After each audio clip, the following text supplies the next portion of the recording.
queridos, queridas, amados e amadas, damas e damos, varões e varoas. Quem vos fala aqui novamente, professor Matheus Lobac, professor de História. Já me conhecem, obviamente. E aí, por isso, acho que todas as apresentações já feitas anteriormente se tornam dispensáveis agora, né? Não há por que continuar aqui fazendo tudo isso. Mas, enfim, novamente eu espero que estejam todos se cuidando, tá? Espero que esteja todo mundo aí em casa, mantendo, né, a sua segurança e também a segurança daqueles que moram junto com você.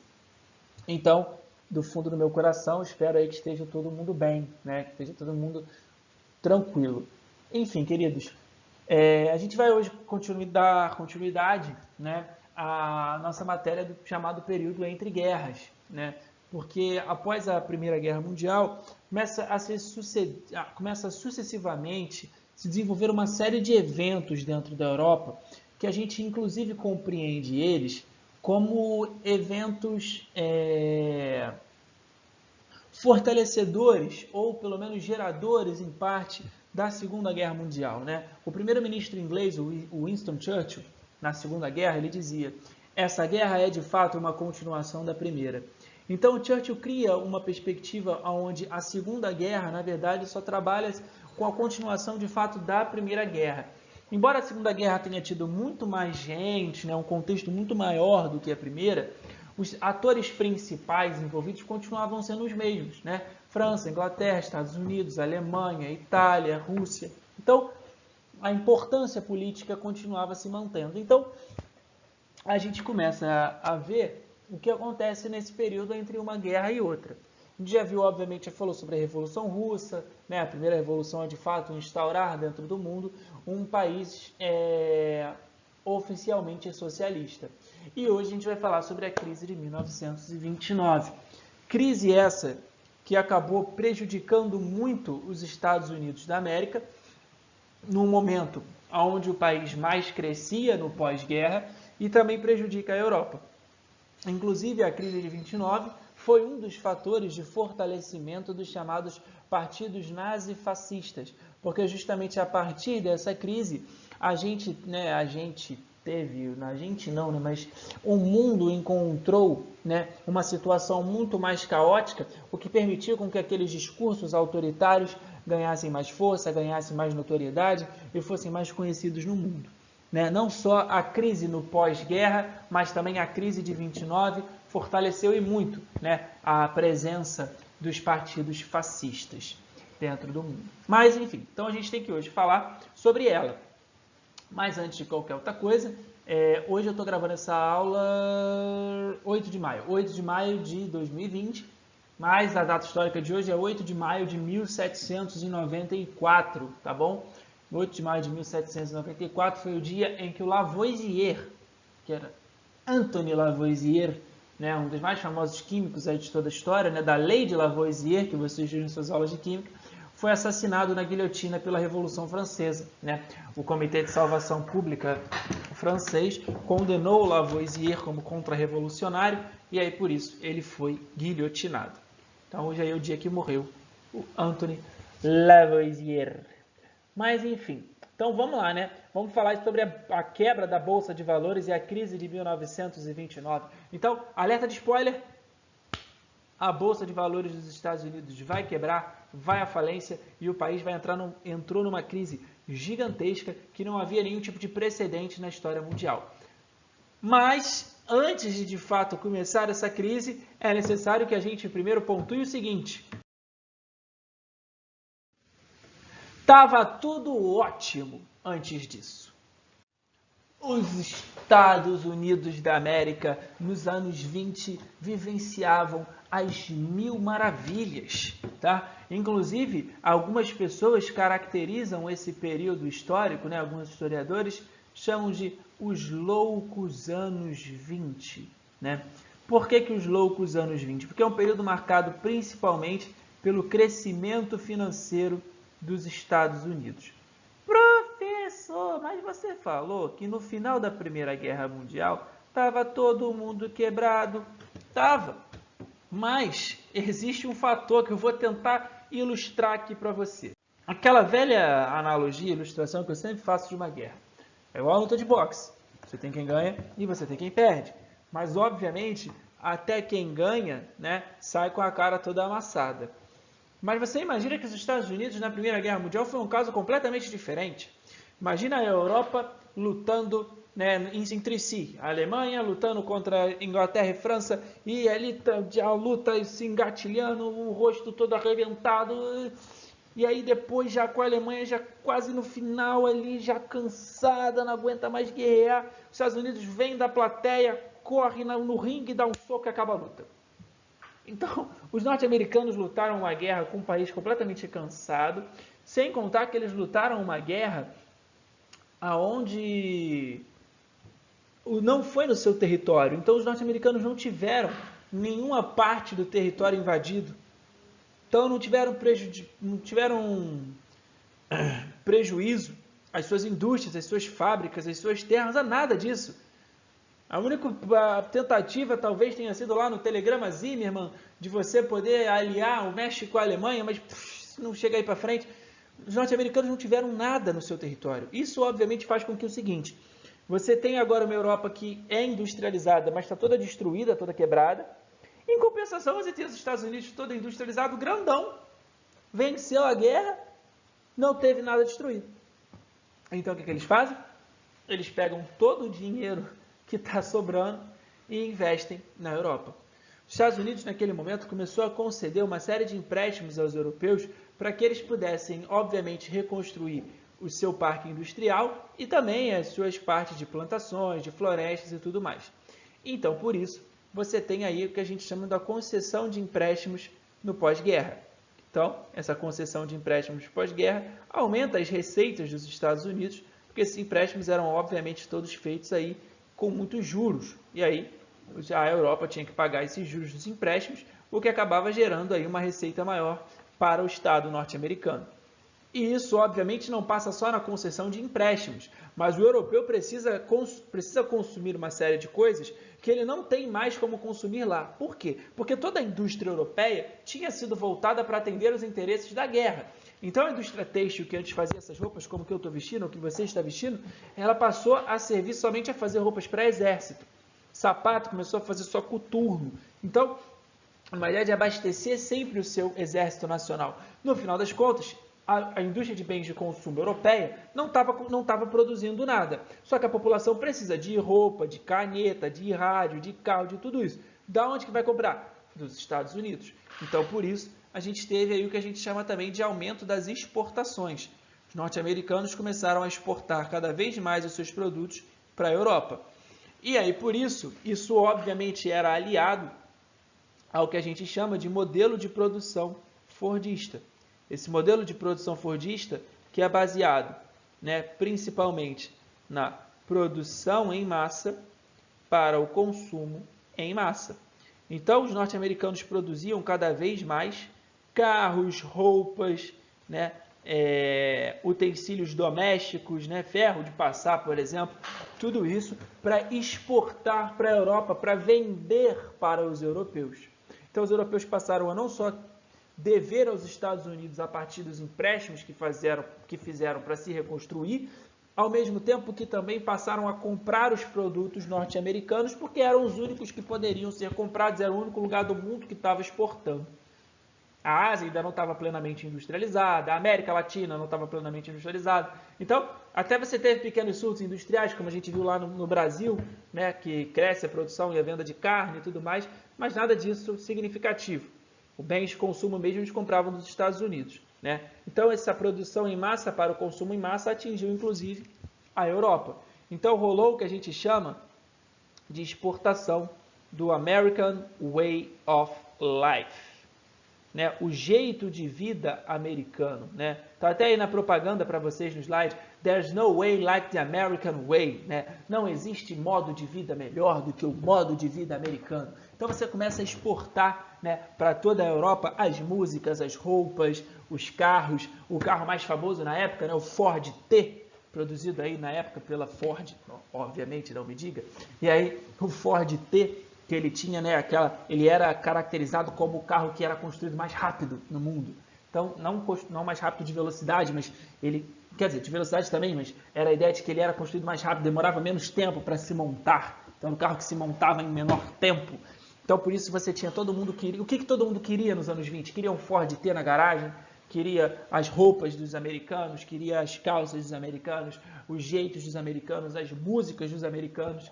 E tudo isso começa a ser exportado mundo afora, mas principalmente para a Europa. Então, esse American Way of Life, esse jeito de vida americano, começa a, obviamente, tomar todos os lugares.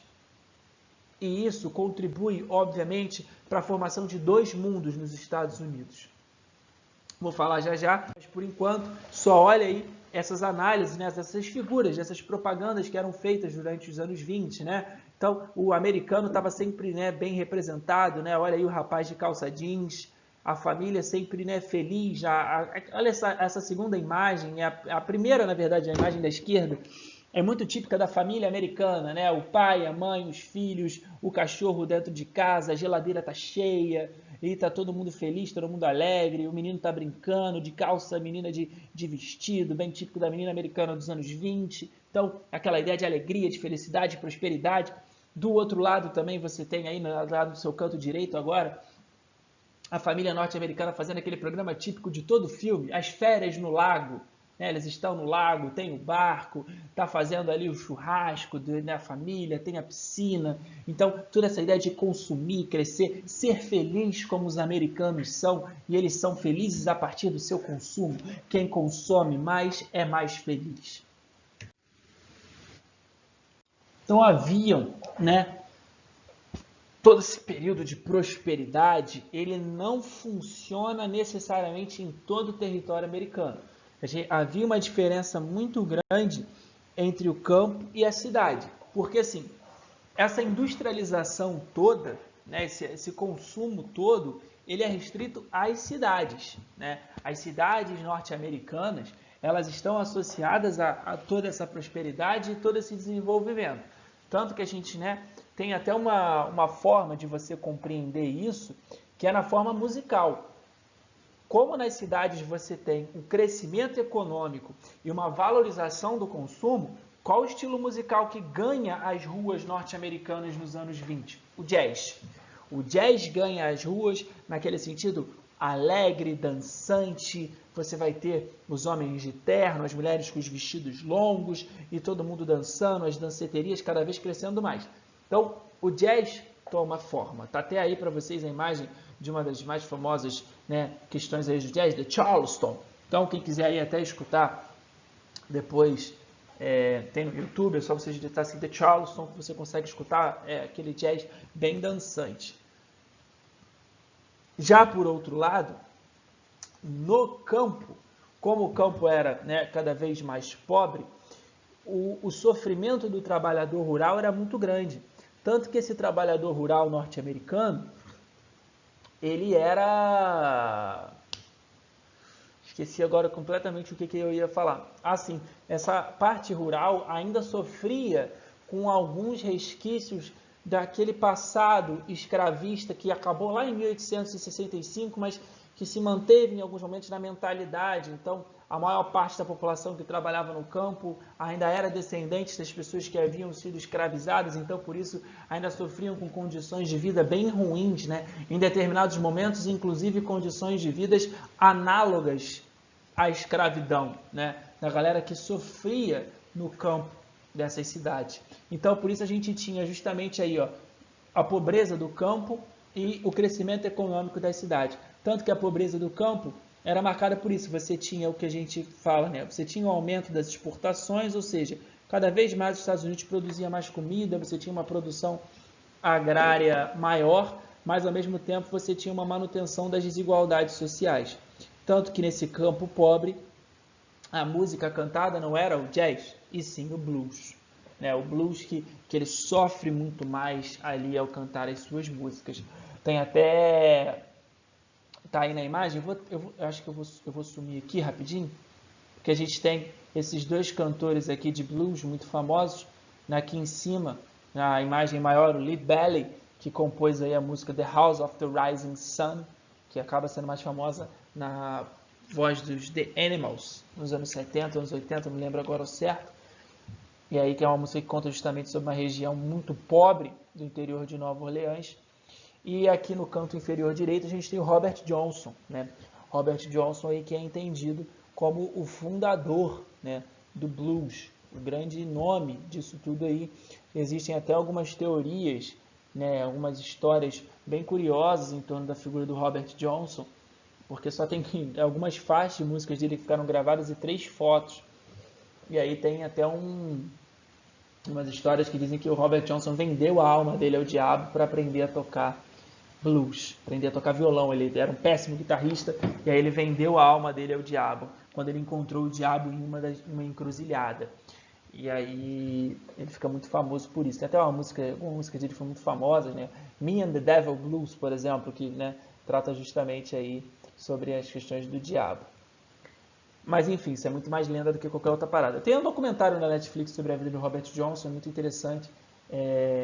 O nome é O Diabo na Encruzilhada mesmo. O nome é esse, digita lá, O Diabo na Encruzilhada, e você vai ver sobre ele. Ele é a inspiração de grandes artistas que tocaram blues durante muito tempo. Eric Clapton, B.B. King, todos se inspiram no Robert Johnson.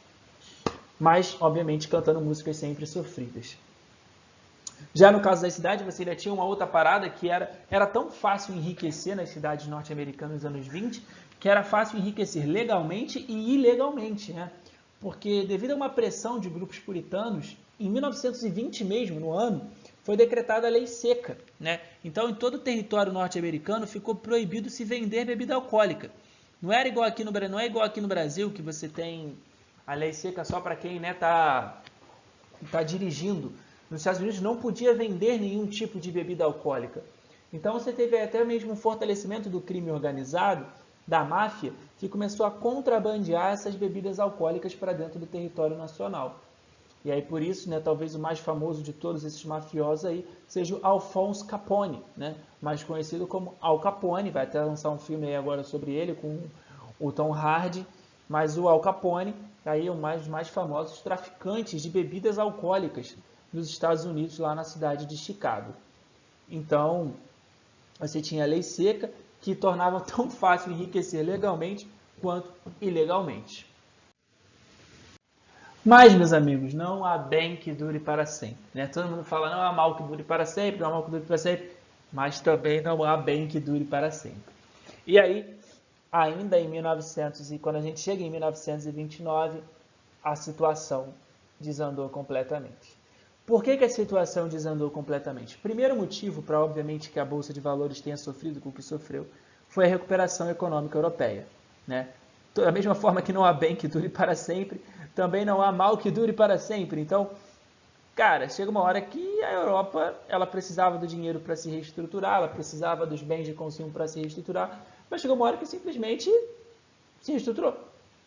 Não precisava mais do dinheiro dos Estados Unidos, não precisava mais de empréstimo, pagou todas as parcelas dos empréstimos, não precisava mais de comprar nada dos Estados Unidos. Então, a Europa começa a se recuperar.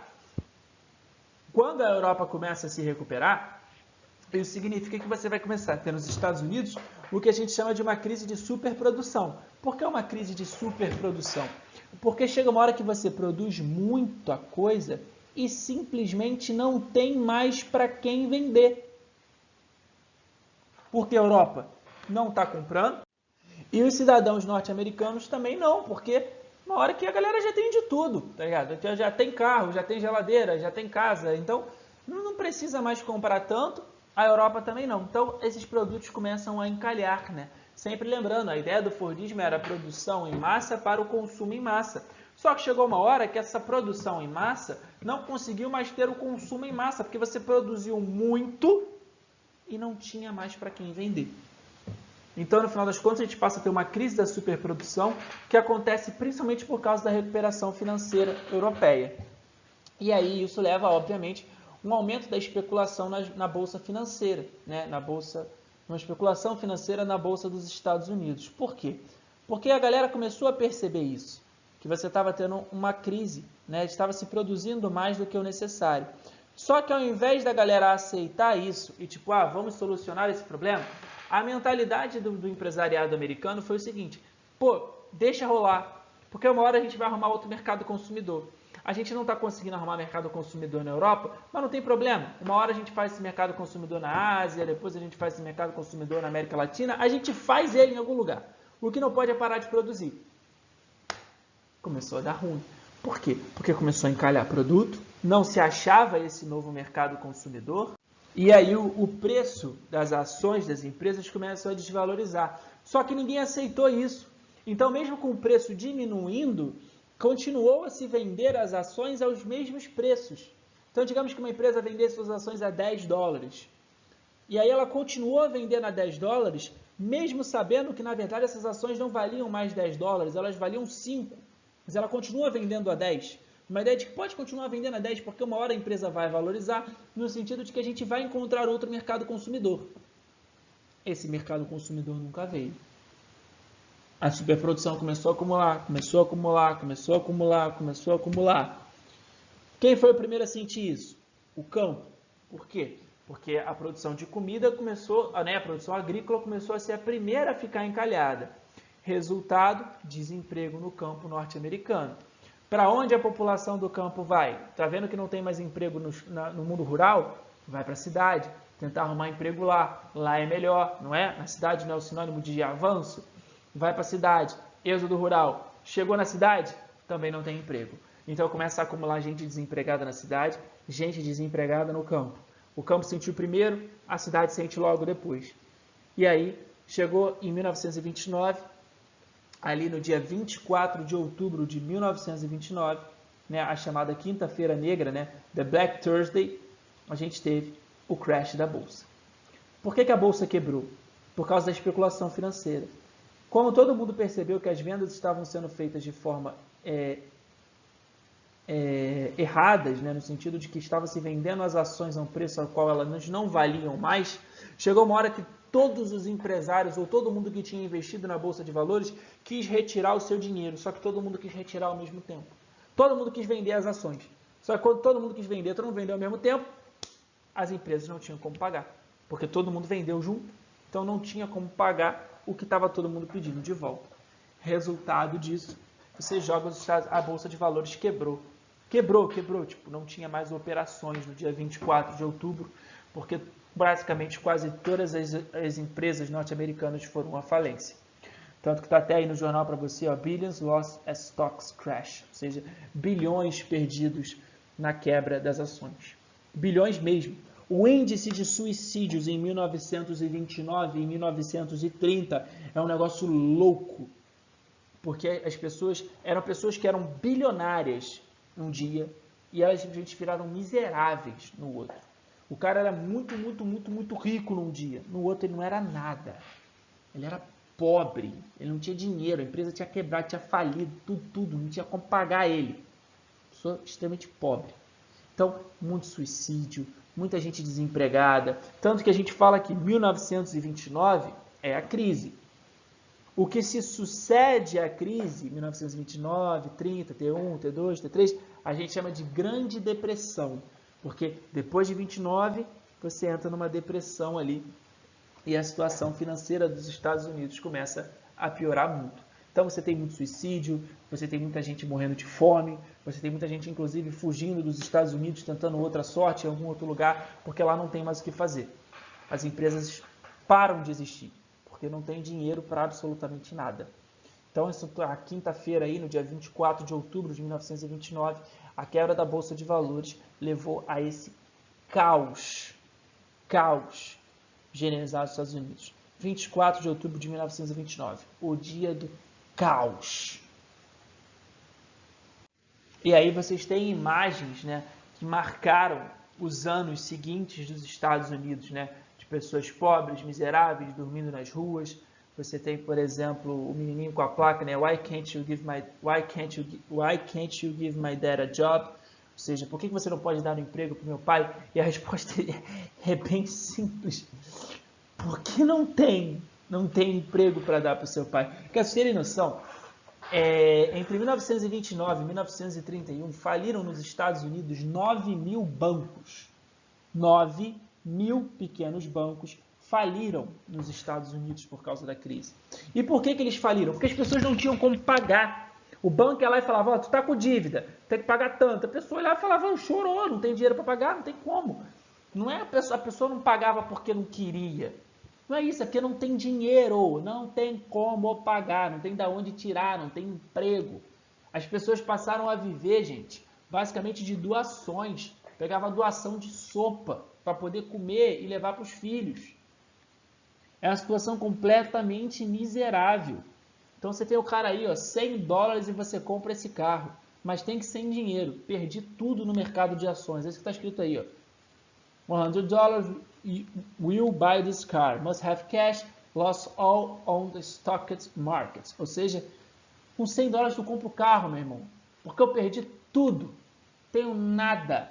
Preciso vender ele. Então, você tem o cara aí, né, miserável, pobre, sentado ali no alto. Então, as pessoas passaram a viver, gente, de doações, de instituições filantrópicas, igrejas e do Estado. Por que do Estado?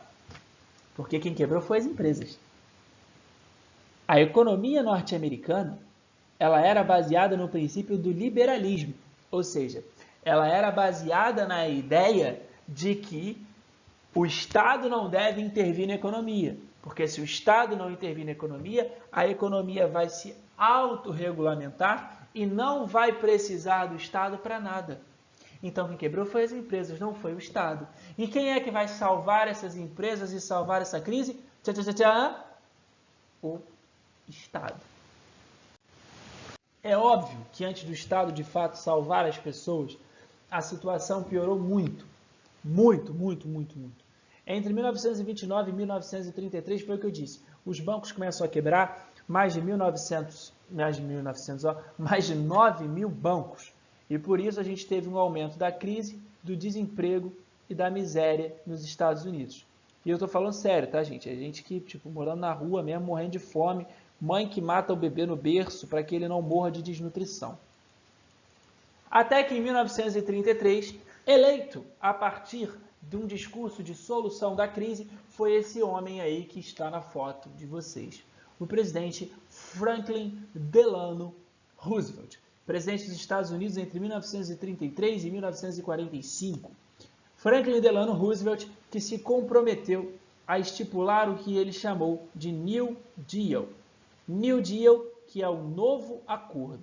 Um novo acordo selado agora entre o governo norte-americano e as empresas e os grandes empresários. Ou seja, se antes a economia era liberal e propunha a intervenção zero do Estado na economia, o Roosevelt vai propor uma parada diferente. Então, ele propõe um aumento do investimento estatal. Mas assim, não é um aumento gigantesco, tá? Onde o Estado vai passar a controlar todos os setores. Não, não é isso, até porque seria incompatível com a história dos Estados Unidos. É a formação do que a gente chama do bem-estar social. Ainda não tinha esse nome, tá? O Estado do bem-estar social ele só recebeu esse nome há alguns anos depois, quando o Keynes, né, estruturou a sua fórmula de pensar a economia, que a gente chama de keynesianismo, que é justamente esse estado do bem-estar social. Ele pega essas medidas que os Estados Unidos tomou e algumas outras medidas que foram tomadas na Alemanha, estrutura isso tudo num pensamento, chama de estado do bem-estar social, que a gente chama de keynesianismo hoje. Esse estado do bem-estar social, ele é baseado no investimento do Estado em setores estratégicos. O Estado não vai sair intervir em tudo, não é isso. Ele vai intervir em alguns setores para garantir que o investimento continue. Então, Roosevelt propôs uma série de investimentos em obras públicas. Então, o Estado começou a fazer ponte, pavimentar rua, fazer estátua, construir um monte de coisa, museu. Para quê? Para dar emprego para as pessoas. Para que as pessoas tivessem empregos dentro dessas obras e aí pudessem consumir, fizessem a economia voltar a girar. Então, por isso, ele propõe uma série de criação de investimento em obras públicas. Por outro lado, propôs a criação do chamado seguro-desemprego, né? Ou seja, qual é a intenção de um seguro-desemprego? É fazer com que a pessoa, mesmo desempregada, continue consumindo. Claro que por um tempo determinado, mas até que ela de fato arrume outro emprego, mas que ela continue consumindo mesmo sem ter uma renda fixa em relação a trabalho. Então, essa é a ideia de você manter, né, esse cidadão ativo economicamente. E outra medida do New Deal foi a proibição do trabalho infantil. Professor, por que a proibição do trabalho infantil é uma medida contra desemprego? Porque você força as empresas a contratar somente pessoas que de fato são maiores de idade. E elas, como o Roosevelt também instituiu, ele criou uma parada chamada salário mínimo. Então, isso é muito importante, porque você cria um salário mínimo que só pode ser pago aquilo ali, menos que aquilo não pode. E as crianças recebiam menos do que isso. Se você proíbe o trabalho infantil, você força as fábricas a ter somente trabalhadores que de fato precisam estar ali. E não mais crianças que não precisam estar ali e só estão porque custam mais barato. Então, agora todo mundo que vai estar ali, inclusive você dá emprego para o chefe de família. Né? O chefe de família que é o responsável por levar a comida, levar o pão e não a criança. Então, você tem medidas aí que o Roosevelt cria, como investimento em obras públicas, seguro-desemprego, proibição do trabalho infantil e a criação do salário mínimo. Então, o que ele propõe de diferente? O que o New Deal traz? Se antes a economia era completamente liberal, não vai ser mais. Agora a economia vai ser pautada principalmente no investimento estatal em áreas estratégicas para garantir o crescimento norte-americano. E, obviamente, também que o Estado injetou dinheiro nas empresas que tinham falido para poder, né, fazer com que elas voltassem a se reerguer. Então, ele inaugura nos Estados Unidos o que a gente chama de Estado do Bem-Estar Social, o que mais tarde fica conhecido como keynesianismo, que é o investimento estatal em setores estratégicos, mas ainda mantendo em determinados locais a liberdade econômica. Roosevelt, que foi o presidente, inclusive, durante a guerra, né? A Segunda Guerra Mundial. Algumas frases dele aí, né? Para vocês verem alguma parte do pensamento dele. É melhor morrer em pé do que viver de joelhos.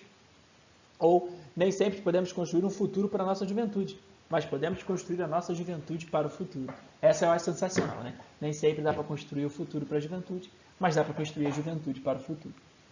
Então, do Franklin Roosevelt aí, que ele não soluciona de cara, né? A crise continua ali. A gente pode dizer, inclusive, que a crise ela continua até no final da Segunda Guerra Mundial. Porque, tipo, os Estados Unidos, em 33, o Roosevelt entra, dá uma melhorada, em 36, toma uma porrada de novo, melhora, em 39, começa a guerra, e aí os Estados Unidos entra 2 anos depois, em 41, o bagulho desanda, mas, enfim, consegue se reerguer, e aí, em 1945, os Estados Unidos da América teve aí a sua vitória final e se tornou, de fato, a grande potência que é até hoje.